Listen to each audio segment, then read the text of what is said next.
شہادت امام علی مقام کا جو واقعہ ہے اس کو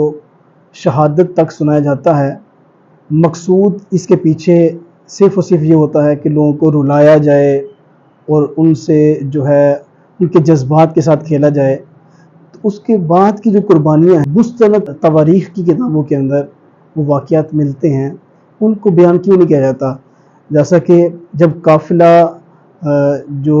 اہل بیت اطہار کا تھا جس میں مستورات تھیں، وہ جب مدینہ شریف پہنچتی ہیں تو اس وقت مدینہ کے اندر جتنے بھی افراد تھے، صحابہ تھے اور تابعین تھے، ایک ایک فرد سراپا احتجاج تھا، اور ایک فرد نے اپنا جوتا اتار کر ایک جگہ پر پھینکا اور اس نے کہا کہ جس طرح میں نے اپنا جوتا اپنے پاؤں سے اتار کر پھینکا ہے، یزید کی بیعت کو اس طرح میں اتار کر پھینک رہا ہوں۔ اور پھر کتب تواریخ کے اندر یہ لکھا ہے کہ اہل مدینہ نے جوتے اتار کر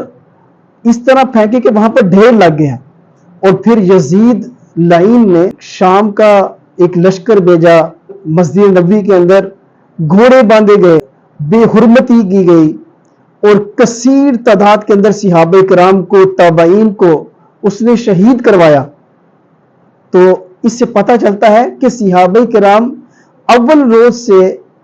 کربلا کے میدان میں جانے سے پہلے حضرت امام علی مقام اور اہل بیت اطہار رضوان اللہ علیہم اجمعین کے ساتھ مخلص تھے، اور جب قافلہ مدینے پہنچا اور ان کو ان تمام احوال کی خبر پہنچی تو اس کے بعد انہوں نے پھر اپنا اہم کردار ادا کیا، اپنی جانوں کا نذرانہ پیش کیا، اور کربلا کے میدان میں جتنے اہل بیت اطہار شہید ہوئے اس سے کئی گنا بڑھ کر اہل مدینہ نے شہادتیں پیش کی، لیکن یزید کی بیعت کو دوبارہ جو ہے